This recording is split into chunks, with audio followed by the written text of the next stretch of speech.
చుట్టుముట్టే కట్టుకథలు, జవాబులేని ప్రశ్నలు, పరిష్కారం దొరకని సమస్యలు. ఇప్పుడు అన్నింటికీ సమాధానం దొరుకుతుంది.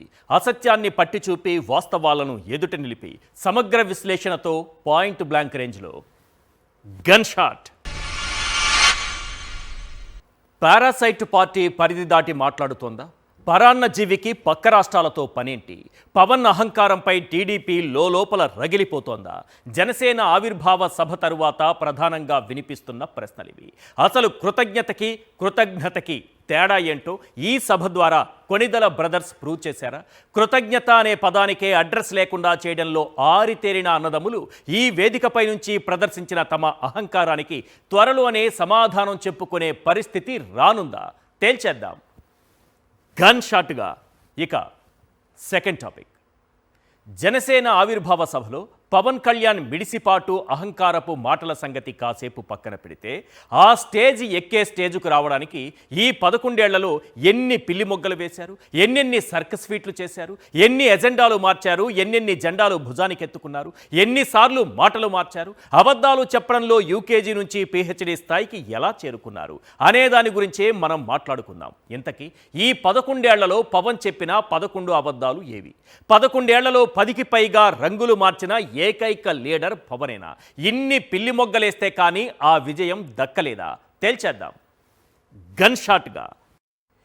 ఇక థర్డ్ టాపిక్, 4 రోజుల క్రితం మేడం సార్ మేడం అంతే అంటూ ఆంధ్రజ్యోతి మెయిన్ పేజీలో ఒక వార్త వచ్చింది. ఏపీలో ఉన్నతాధికారుల భార్యామణులు స్టార్ హోటళ్లలో దర్జాగా కౌంటర్లు ఓపెన్ చేశారనేది దాని సారాంశం.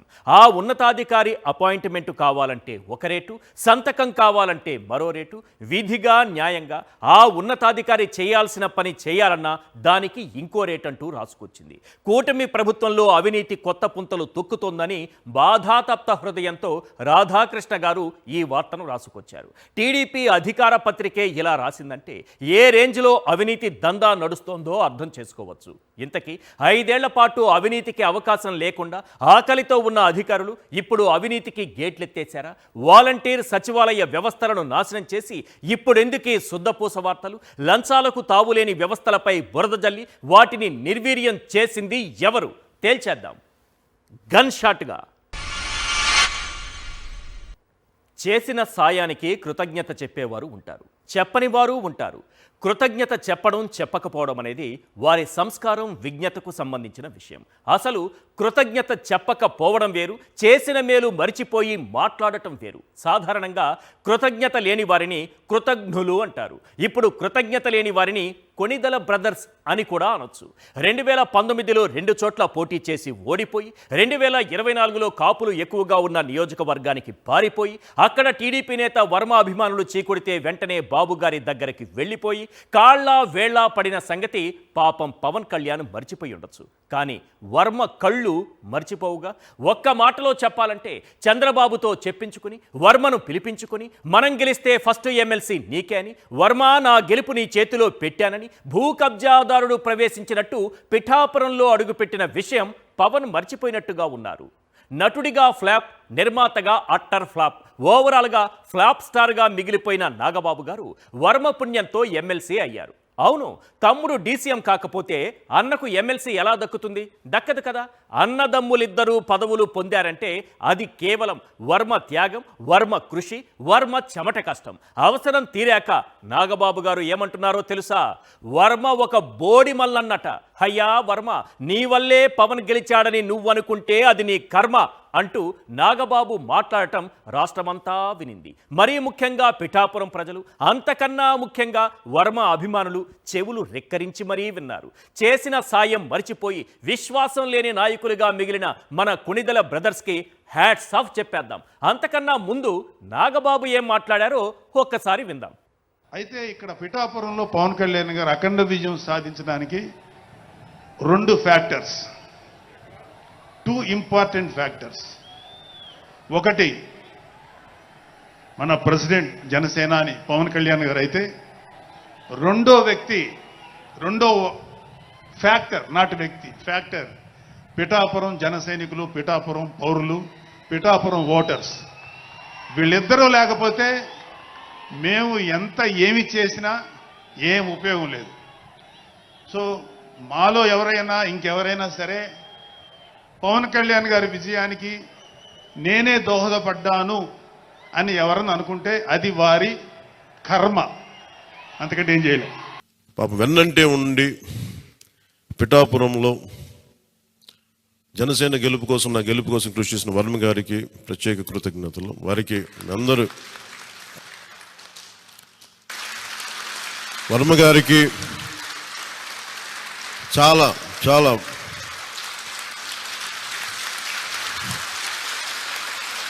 వర్మ గారు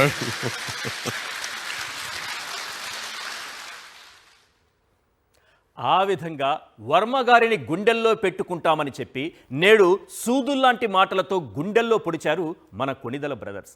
11 ఏళ్ల జనసేన పార్టీ వైఎస్ఆర్సీపీని 11 సీట్లకే పరిమితం చేసిందని పవన్ కళ్యాణ్ గారు ఊగుతూ మాట్లాడారు. ఊగడంలో విజయగర్వం కన్నా అహంకారమే ఎక్కువగా కనిపిస్తుంది. 11 ఏళ్ల పార్టీ జనసేన, 11 సీట్లు గెలిచిన పార్టీ వైఎస్ఆర్సీపీ. రెండూ కరెక్టే, కానీ పవన్ కళ్యాణ్ కరెక్ట్ చేసుకోవాల్సిన విషయాలు చాలా ఉన్నాయి. ఆయన కరెక్ట్ చేసుకోకపోతే ఆయనను మనమే కరెక్ట్ చేద్దాం. సార్ పవన్ కళ్యాణ్ గారు, మీ పార్టీకి 100% స్ట్రైక్ రేట్ అంటున్నారు. కరెక్టే సార్. 2024 ఎన్నికల్లో మీకు వచ్చిన ఓట్ షేర్ కేవలం 6%. ఇది కూడా కరెక్టే, అవునా కాదా? 11 ఏళ్ల పాటు రాజకీయాల్లో మీరు మోయని పల్లకీ లేదు, ఎత్తని జెండా లేదు. అలా కనిపించిన ప్రతి జెండాను, పల్లకీని మోస్తే 11 ఏళ్ల తరువాత మీరు 21 స్థానాల్లో పోటీ చేయగలిగారు. అవునా కాదా? 6% పార్టీ ఆన్సర్ చెప్పాలి. ఆ లెక్కన మీరు 175 నియోజకవర్గాల్లో పోటీ చేయాలంటే కొన్ని దశాబ్దాల కాలం పడుతుంది. అవునా కాదా? 6% పార్టీ ఆన్సర్ చెప్పాలి. 175 నియోజకవర్గాల్లో కేవలం 21 స్థానాల్లో పోటీ చేయడం అంటే మీ స్ట్రైక్ రేట్ కేవలం 12% మాత్రమే. అవునా కాదా? 6% పార్టీ ఆన్సర్ చెప్పాలి. మొన్నటికి మొన్న 5 ఎమ్మెల్సీ పదవుల్లో మీకు దక్కింది 1 మాత్రమే, అంటే 20%. అవునా కాదా? 6% పార్టీ ఆన్సర్ చెప్పాలి. మొదటి విడత 20 నామినేటెడ్ పోస్టుల్లో మీకు దక్కింది 3, అంటే కేవలం 15%. అవునా కాదా? 6% పార్టీ ఆన్సర్ చెప్పాలి. రెండో విడతలో 60 నామినేటెడ్ పదవుల్లో మీ పార్టీకి దక్కింది 9, అంటే 17%. అవునా కాదా? 6% పార్టీ ఆన్సర్ చెప్పాలి. అంటే ఈ 11 ఏళ్లలో ఏ దశలోనూ మీరు కనీసం పాస్ మార్కులు సాధించలేకపోయారు. ఆ మాత్రం దానికి ఈ మిడిసిపాటెందుకు? ఒక్కటి మాత్రం నిజం, వైఎస్ఆర్సీపీ ఓడిపోయి ఉండొచ్చు, కానీ 1,32,00,000 ఓట్లు సాధించింది. మీరు గెలిచి ఉండొచ్చు, కానీ మీరు సాధించింది కేవలం 23 లక్షల ఓట్లు, అంటే ఓట్లలోనూ ఓడిపోయారు. అవునా కాదా? మీ 6% ఓట్ షేర్ని హగ్ చేసుకుని మరి ఆన్సర్ చెప్పండి. సార్ పవన్ కళ్యాణ్ గారు, నాయకుడన్న వాడికి విజయ గర్వం ఉండొచ్చు, కానీ అహంకారం ఉండకూడదు సార్. తలెత్తుకు తిరగొచ్చు, కానీ తల పొగరు ఉండకూడదు సార్. నిలకడ లేదు, స్వీయ నియంత్రణ లేదు, మాటపై అదుపు లేదు, మాటపై నిలబడే అలవాటు అసలే లేదు. ఎవరు అడిగారు అతన్ని ఎక్కడ పుట్టాడని, ఎవరు ప్రశ్నించారు అతన్ని ఏం చదువుకున్నావని, కానీ అతనే చెబుతాడు ఏ ఊరు వెళితే అక్కడే పుట్టానంటాడు. సందర్భం లేకున్నా తన చదువుపై రోజుకో మాట చెబుతాడు. పాచిపోయిన లడ్డూ అంటాడు, మరుసటి రోజే అది తీయగా ఉందంటాడు. అసలు కులాలు మతాలపై అతనికున్న అభిప్రాయం ఏంటన్నది ఎవ్వరికీ అంతు చెక్కదు. ఆ విషయంలో అతను ఎవ్వరికీ అర్థం కాని అపరిచితుడు. పార్టీ పెట్టిన 11 ఏళ్లలో 10 సార్లు మాట మార్చాడు. ఓసారి పవనిజం, ఇంకోసారి సోషలిజం, మరోసారి అంబేద్కరిజం.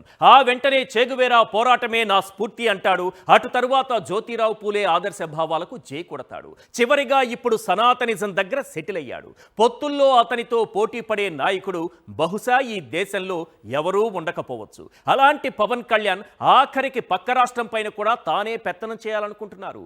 వారు ఏ భాషలో మాట్లాడాలో, వారి సంస్కృతి సంప్రదాయాలేంటో తానే డిసైడ్ చేయాలనుకుంటున్నారు. బలవంతపు హిందీ మాకుద్దని అడ్డుకుంటున్న తమిళనాడుపై పిఠాపురం ఎమ్మెల్యే తన ప్రతాపం చూపారు. హిందీ వద్దనుకుంటే తమిళ సినిమాలు హిందీలోకి డబ్ చేయకూడదట. అయ్యా పవన్ కళ్యాణ్ గారు, ఇదే హిందీపై మీరు వచ్చిరాని తెలుగులో కేంద్రాన్ని తిట్టలేదా? అమిత్ షాని క్వశ్చన్ చేయలేదా? ఇప్పుడు మీ వేషం మారింది కాబట్టి అభిప్రాయాన్ని కూడా మార్చేస్తే ఎలా సార్? సినిమాల్లో కాస్ట్యూమ్స్ మార్చండి, తప్పులేదు.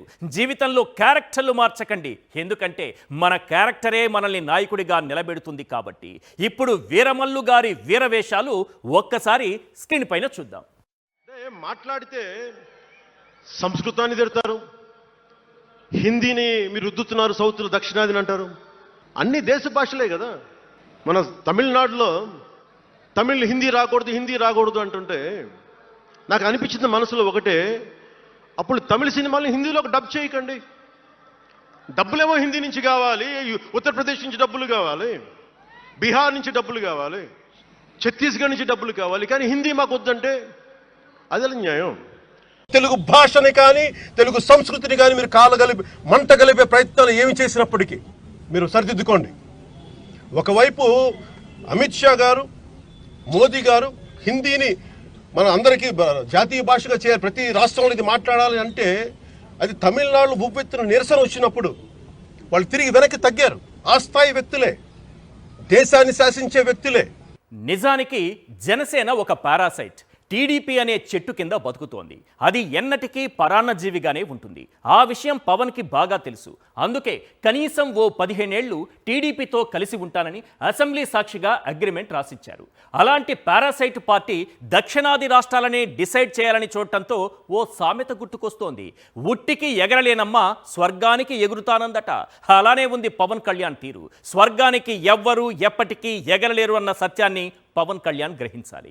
వైఎస్ఆర్సీపీని 11 సీట్లకే పరిమితం చేశానన్నారు. దానికి వైఎస్ఆర్సీపీ నుంచి కౌంటర్లు పడ్డాయి. కానీ 40 ఏళ్ల టీడీపీని నిలబెట్టింది తానేనన్నారు. పాపం దీనిపై ప్రెస్ మీట్లు పెట్టలేక, కౌంటర్ ఇవ్వలేక, సమాధానం చెప్పుకోలేక, ఒప్పుకోలేక, తప్పుకోలేక, కక్కలేక, మింగలేక, లాక్కోలేక, పీక్కోలేక ఆ టీడీపీ పడుతున్న దీనావస్థ పాకిస్తాన్లోని పొలిటికల్ పార్టీలకు కూడా రాకూడదు సార్. టీడీపీని నిలబెట్టింది కూడా నేనే అన్న స్టేట్మెంట్పై చంద్రబాబు, లోకేష్ల ముఖ చిత్రం ఏంటా అన్నది ఇప్పుడు సూపర్ 6కు మించి ఆసక్తికరమైన టాపిక్గా మారింది. ఒక్కటి మాత్రం నిజం, పవన్ అహంకారంపై టీడీపీ నేతలు లోపలే రగిలిపోతున్నారు. రగిలినా చేసేదేముందులే, చల్లార్చుకోవడం తప్ప. లాస్ట్ బట్ నాట్ లీస్ట్, గర్వం ఉండొచ్చు కానీ అహంకారం ఉండకూడదు. దూకుడుండొచ్చు కానీ మిడిసిపాటు ఉండకూడదు. తలెత్తుకు తిరగొచ్చు కానీ తలపొగరు ఉండకూడదు. అధికారం ఉండొచ్చు కానీ అధికార మదం ఉండకూడదు. అనకువగా ఉండాలి, తొందరపడకూడదు. చదువు ఉండాలి, సంస్కారం పోకూడదు. క్రమశిక్షణ ఉండాలి, బరి తెగించకూడదు. భయభక్తులుండాలి, బజారుకు ఎక్కకూడదు. మొత్తానికి నాయకుడు నాయకుడిలా ఉండాలి. ఇది మాత్రం గన్ షాట్. జెండా ఒక్కటే కానీ ఎజెండాలకు లెక్కలేదు.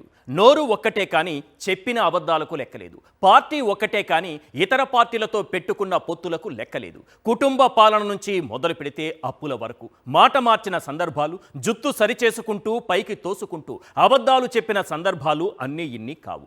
ఏదైతేనే ఆఖరికి అనుకున్నది సాధించారు. ప్రభుత్వంలో భాగస్వాములయ్యారు, పదవులు పంచుకున్నారు, కుటుంబ సభ్యులకు పంచిపెడుతున్నారు. ఇంతవరకు ఓకే కానీ మళ్ళీ స్టేజులెక్కి దైవాంశ సంభూతుల్లా నీతి సూక్తులు వల్లించడం కరెక్టేనా? ఆ గెలుపు ఎలా వచ్చిందో అందరికీ తెలుసు. మళ్ళీ వేదికలెక్కి ప్రవచనకర్తల్లా మాట్లాడితే బాగోదు, అస్సలు బాగోదు. ఆ బాగోతలన్నీ గూగుల్ తల్లి దగ్గర భద్రంగా ఉన్నాయి. ఎట్టా కొడితే అట్టా వచ్చేస్తాయి. సో మాట్లాడేటప్పుడు ఆచితూచి మాట్లాడాలి. ఇంతకీ 11 ఏళ్ల పొలిటికల్ జర్నీలో పవన్ చెప్పిన అబద్ధాలెన్ని, దశాబ్ద కాలంలో పవన్ మార్చిన రంగులెన్ని, మోసిన జెండాలెన్ని, పెట్టుకున్న పొత్తులెన్ని? సినిమాల్లోనూ నటనే, రాజకీయాల్లోనూ నటనే. ప్రజారాజ్యం నుంచి మొదలు పెడితే దాదాపుగా 17 ఏళ్ల పొలిటికల్ జర్నీలో పవన్ తన నటన మాత్రం మర్చిపోలేదు. స్టిల్ ఇప్పటికీ అదే నటన. వీరమల్లు గారి వీరగాథ చెప్పాలంటే 11 ఏళ్లు వెనక్కి వెళ్ళాలి. అంతకన్నా వెనక్కి వెళితే ప్రజారాజ్యం పార్టీలో యువరాజ్యం అధ్యక్షుడిగా చలామణి అయ్యారు. ఆ పార్టీని కాంగ్రెస్లో కలిపేశాక 2014లో సొంత కుంపటి పెట్టారు. ఆ రోజు నుంచి ఈ రోజు వరకు అతను వేసిన వేషాలు, అతను రంగు మార్చిన క్యారెక్టర్లు, పొత్తుల కోసం చేసిన సర్కస్ ఫీట్లు అన్నీ ఇన్ని కావు. 2014లో ప్రశ్నించడానికే పాలిటిక్స్లో అంటూ జనసేన పేరుతో సొంత కుంపటి పెట్టుకున్నారు. అదే 2014లో రాష్ట్రం అభివృద్ధి కోసమే పొత్తు అంటూ కమలంతో కరచాలనం చేశారు. అదే సమయంలో విభజిత ఏపీకి అనుభవజ్ఞుడు కావాలంటూ బాబుతో పొత్తు పెట్టుకున్నారు. 2018లో టీడీపీ, బీజేపీకి కటీఫ్ చెప్పి సోషలిజం నా ఇంటి పేరు అంటూ సిపిఐతో సావాసం చేశారు. అదే ఏడాదిలో కమ్యూనిజం నా ఒంటి పేరు అంటూ సిపిఎంతో స్నేహం చేశారు. అదే సమయంలో యువతను ఆకర్షించే నాటకంలో భాగంగా చేగువేరా పోరాటం నా స్ఫూర్తి అంటూ కొత్త ఎజెండా భుజానికెత్తుకున్నారు. 2019 ఎన్నికల సమయంలో ఓట్లు చీల్చి టీడీపీకి లబ్ధి చేకూర్చాలనే ఉద్దేశంతో అసలు రాష్ట్రంలో ఉనికిలో కూడా లేని బీఎస్పీతో పొత్తు పెట్టుకున్నారు. 2020లో అమరావతి పేరుతో ఢిల్లీ పెద్దలతో మాట్లాడడానికి వెళుతున్నారని చెప్పి మళ్లీ బీజేపీతో పొత్తు పెట్టుకున్నారు. పాచిపోయిన లడ్డూ తీయగా మారిందని చెప్పుకొచ్చారు. ఆ వెంటనే బాబుతో మళ్లీ పొత్తు ఖరారైనా అది బహిర్గతం కాకుండా జాగ్రత్త పడి చివరకు ముసుగు తొలగిపోయిందన్న సమయంలో ప్యాకేజీ రెన్యువల్ చేసుకుని 2023లో మరోసారి సైకిల్ ఎక్కారు. ఇక చివరిగా పవనిజం, సోషలిజం, కమ్యూనిజం, అంబేద్కరిజం ఇవన్నీ కట్టగట్టి పక్కన పెట్టి 2024లో హిందూయిజం ముసుగులో సనాతని పాత్రలో పరకాయ ప్రవేశం చేశారు. 2014 నుంచి దాదాపుగా 10 ఏళ్లలో వీరమల్లు గారు మార్చిన వేషాలివి. ఈ 11 ఏళ్లలో మార్చిన రంగులు, వేసిన వేషాల సంగతి కాసేపు పక్కన పెడదాం. ఇప్పుడు అబద్ధాలలో మన పవన్ కళ్యాణ్ టాలెంట్ ఏంటో ఒక్కసారి చూద్దాం. 11 ఏళ్ల పార్టీ నేత చెప్పిన 11 ప్రధాన అబద్ధాలేంటో చూద్దాం. అబద్ధం నెంబర్ 1, పార్టీ పెట్టిన కొత్తల్లో ఆ తరువాత తనకు కులం లేదు, మతం లేదు అన్నారు. కుల మతాలకు తాను అతీతం అన్నారు. పోటీ చేసిన 2 చోట్ల ఓటమి పాలైన తరువాత మాట మార్చేశారు. ఆంధ్ర భావన ఎలానూ లేదు, కనీసం కుల భావనైనా తెచ్చుకోండి అన్నారు. కనీసం కాపులంతా కలిసి ఓట్లేసినా తాను గెలిచేవాడినని అన్నారు. ఇక అబద్ధం నెంబర్ 2, కుటుంబ పాలనకు తాను దూరం అన్నాడు. వారసత్వ రాజకీయాలకు తాను వ్యతిరేకమన్నాడు. ఎప్పుడు నా అన్నలు నా బిడ్డలేనా, జెండాలు మోసిన వాళ్లకు పదవులు అనుభవించే అర్హత లేదా అని ప్రశ్నించారు. గెలిచిన తరువాత కనీసం సర్పంచ్ కూడా కాని తన అన్నకు ఎమ్మెల్సీ పదవి కట్టబెట్టారు. అబద్ధం నెంబర్ 3, సుగాలి ప్రీతి. ఈ పేరును పవన్ కళ్యాణ్లా ఎవరూ వాడుకోలేదు. ఎన్నికల సభల్లో సుగాలి ప్రీతికి న్యాయం చేయరా అంటూ ఊగిపోయాడు. 2019 నుంచి 24 వరకు ఆ పేరునే జపించాడు. తీరా గెలిచిన తరువాత ఆమె ఎత్తడమే మానేశాడు. జగన్ హయాంలో వేసిన సిబిఐ ఎంక్వైరీపై ఇప్పుడు అదే సిబిఐ చేతులెత్తేస్తే కనీసం కిక్కురుమనలేదు. అబద్ధం నెంబర్ 4, వాలంటీర్లు 32,000 మంది అమ్మాయిల్ని కిడ్నాప్ చేసి హ్యూమన్ ట్రాఫికింగ్కు పాల్పడుతున్నారని ఆరోపించారు. తనకు కేంద్ర నిఘా వర్గాలే సమాచారం ఇచ్చాయన్నాడు. తీరా మొన్నటికి మొన్న అసెంబ్లీ సాక్షిగా అదంతా పచ్చి అబద్ధమని తేలినా నోరు మెదపడం లేదు. ఇక అబద్ధం నెంబర్ 5, వాలంటీర్లకు 10,000 గౌరవ వేతనం ఇప్పించే బాధ్యత నాది అన్నారు. గెలిచిన తరువాత అసలు వాలంటీర్ వ్యవస్థే మనుగడలో లేదని చంద్రబాబు చేతులెత్తేసిన ఉలుకు పలుకు లేదు. ఇక అబద్ధం నెంబర్ 6, ఎన్నికల ముందు విశాఖలో 25,000 టన్నుల డ్రగ్స్ అంటూ హడావిడి చేశాడు.